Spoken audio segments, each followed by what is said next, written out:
Imagine करो एक patient को पेन हुआ और उसने मेडिसिन ले ली, बट मेडिसिन जो है आपको टेम्प्रेरी पीरियड के लिए पेन रिलीफ जरूर करेगा।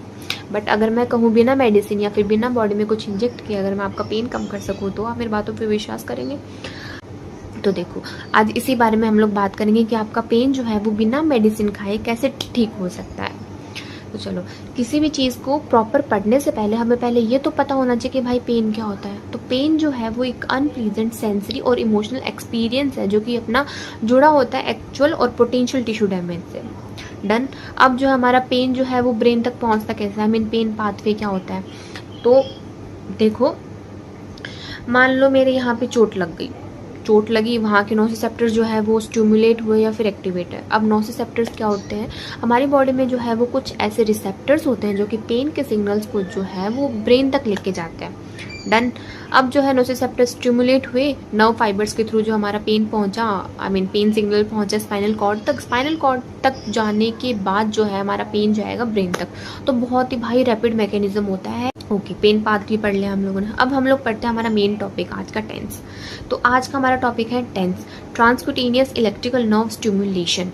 वन टू वर्ड इसका मतलब समझ लेते हैं। Transcutaneous it means through the skin, electricals via electrical current या फिर signals, nerve it means sensory nerves, ठीक है। And stimulation it means activation.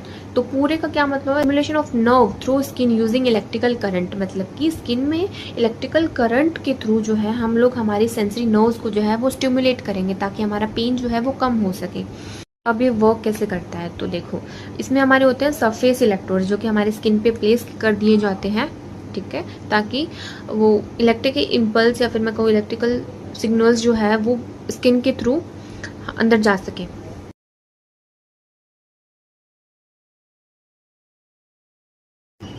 इसके बाद में हम लोग पढ़ लेते हैं टेंस के बारे में और जानकारी। तो देखो, पहला जो है वो एक नॉन इन्वेजिव है, मतलब कि स्किन के अंदर बिना कुछ इंजेक्ट किए जो है मैं पेन को कम कर सकती हूँ, ठीक है। मुझे मतलब कि इंजेक्शन के जैसे इसको स्किन में डालने की नीड नहीं है, ठीक है। दूसरा जो हुआ वो हुआ एनाल्जेसिक। एनाल्जेसिक पेन रिलीफ के लिए हेल्प करता है, ठीक है। तीसरा हुआ ड्रग फ्री ट्रीटमेंट। फ्रीक्वेंसी जो होती है वो 1 to 120 हर्ट्ज या फिर 150 हर्ट्ज तक हम लोग लेते हैं। पल्स ड्यूरेशन क्या होता है कि पल्स ड्यूरेशन ये होता है कि कोई भी इलेक्ट्रिकल इम्पल्स है उसके स्टार्ट होने से लेकर उसके एंड टाइम तक उसके बीच का जो ड्यूरेशन होता है या फिर मैं टाइम जो होता है उसे हम लोग कहते हैं पल्स ड्यूरेशन। ओके, अब आता है उसका फेज कि कौन से फेज में वो वर्क करता है। मोस्टली टेंस जो है उसका फेज होता है बाईफेजिक। बाईफेजिक मतलब कि ऊपर भी और नीचे भी, मतलब कि प्लस में भी और पॉजिटिव में। इंटेंसिटी और टाइम का जो ग्राफ बनता है तो उसमें हमारा होता है पॉजिटिव और नेगेटिव, मतलब कि दोनों मोड में ये चल सकता है। मोनोफेज मतलब कि एक ही कंटिन्यूअस मोड में ये इलेक्ट्रिकल सिग्नल्स भेजता है। अब है इसका प्रिंसिपल कि टेंस जो है वो कौन से प्रिंसिपल पे काम करता है। तो इसके यहाँ दो प्रिंसिपल, पहला तो है गेट कंट्रोल थ्योरी, दूसरा है एंडोर्फिन रिलीजिंग थ्योरी। तो पहला जो है वो पेन कंट्रोल थ्योरी जो है उसमें क्या होता है, हमारे पेन सिग्नल जो है वो ब्रेन तक पहुंचने से पहले ही जो है वो कम कर दिए जाते हैं। गेट कंट्रोल थ्योरी जो है वो दी गई थी दो साइंटिस्ट के थ्रू, मेल्जिक एंड वॉल। 1965 में उन्होंने ये थ्योरी दी थी।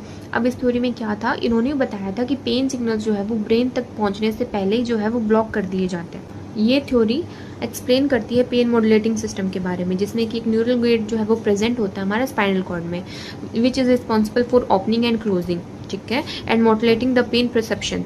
अब ये थ्योरी काम कैसे करती है, देखो, हमारे स्पाइनल कॉर्ड के डोर्सल हॉर्न में एक गेट प्रेजेंट होता है, ठीक। अगर वो गेट ओपन है तो इट मीन्स हमारे पेन सिग्नल जो है वो ब्रेन तक जाएंगे, अगर क्लोज है तो मतलब पेन का सिग्नल जो है वो वहीं पे ब्लॉक हो चुका है। तो उसमें हमारे हेल्प करते हैं तीन fibres, A delta, C fibres and A beta fibres. A delta और सी फाइबर जो है वो हमारे होते हैं स्मॉल डायमीटर फाइबर्स, ठीक है, जो कि हमारे पेन सिग्नल्स को कैरी करता है।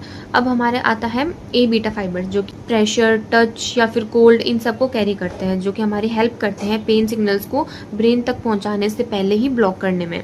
इसका मैकेनिज्म कि ट्रॉमा हुआ, रिसेप्टर्स एक्टिवेट हुए, एक्टिवेट होने के बाद में जो है वो ए डेल्टा और सी फाइबर्स के थ्रू जो है वो एफरेंट पाथवे होकर स्पाइनल कॉर्ड तक गए। स्पाइनल कॉर्ड तक जाने के बाद में जो है वो हायर सेंटर तक गए।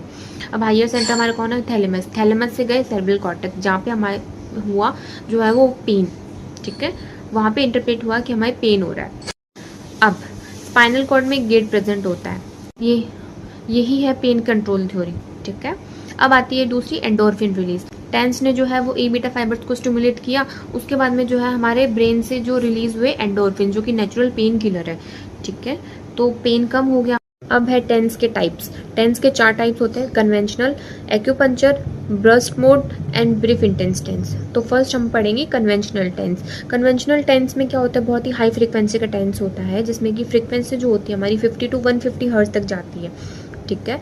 एंड पल्स ड्यूरेशन जो होता है वो 50 to 80 micro second. Pulse duration को हम लोग माइक्रो सेकेंड में मेजर करते हैं। अब उसके बाद में जो है उसकी इंटेंसिटी जो होती है वो सेंसरी लेवल में, मतलब कि उसमें जो है हमारा मसल कॉन्ट्रैक्शन जो है वो नहीं होगा। एंड मोस्ट कॉमन टेंस जो है वो हम लोग यूज़ करते हैं फिजियोथेरेपी क्लिनिक्स में। It is used for acute and chronic pain.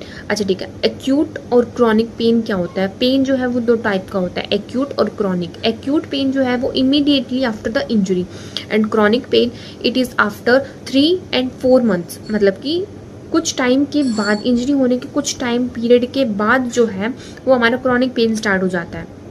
Maximum 3 या फिर 4 महीने के बाद वाला जो फेज़ होता है पेन का वो होता है क्रॉनिक फेज़। तो कन्वेंशनल टेंस जो है वो एक्यूट और क्रॉनिक दोनों के लिए यूज़ होता है। सेकेंड है हमारा एक्यूपंक्चर। एक्यूपंक्चर जो है वो लो फ्रीक्वेंसी टेंस होता है, जिसमें कि हमारी फ्रीक्वेंसी जो है वो 1 to 10 हर्ट्ज तक जाती है। पल्स ड्यूरेशन जो है हमारा होता है 100 to 300 माइक्रो सेकेंड। डन। अब उसके बाद में आता है उसकी इंटेंसिटी। इंटेंसिटी जो है उसमें हमें जो है विजिबल मसल कॉन्ट्रैक्शन देखने को मिलते हैं। थर्ड हमारा ब्रीफ इंटेंस टेंस, जो कि हमारी फ्रीक्वेंसी जो है वो होती है 100 to 150 हर्ट्ज, ठीक है। पल्स ड्यूरेशन जो होता है वो 150 to 250 हर्ट्ज। इंटेंसिटी जो है वो बहुत ज़्यादा रहती है, और ये जो है वो शॉर्ट टर्म पेन के लिए हम लोग यूज़ करते हैं, मतलब कि प्रोसीजर से पहले भी हम लोग ये ब्रीफ इंटेंस टेंस यूज़ करते हैं। लास्ट हमारा बर्स्ट टेंस। इसमें क्या होता है, मसल ट्विच देखने को मिलता है, मतलब कि अनयूजुअल मसल कॉन्ट्रैक्शन देखने को मिलता है, और ये जो है ये दोनों का कंबाइन होता है एक्यूपंक्चर और कन्वेंशनल टेस्ट। आता है इसको फिजियोलॉजिकल इफेक्ट्स, मतलब कि हमारी बॉडी पे इसका इफेक्ट क्या क्या होता है, मतलब कि हमारी बॉडी में क्या क्या चेंजेस देखने को मिलते हैं। तो पहला चेंज क्या होगा, पेन रिलीफ। अब पेन रिलीफ के लिए हम लोगों ने प्रिंसिपल्स पढ़े थे, गेट कंट्रोल और एंडोर्फिन रिलीज। दूसरा जो है हमारा मसल के स्पाज्म को कम करेगा, मतलब वैसोडाइलेशन होगा। इट मीन्स ब्लड प्रेशर जो है वो कम होगा, ब्लड का फ्लो जो है वो इंक्रीज होगा। फोर्थ जो होगा हमारा वो होगा सिंपैथेटिक एक्टिविटी को रिड्यूस करेगा, इट मीन्स वैसोकॉन्स्ट्रिक्शन को जो है वो कम करेगा। एंड लास्ट इज स्टिफनेस और पेन को कम करेगा, ठीक है। डन।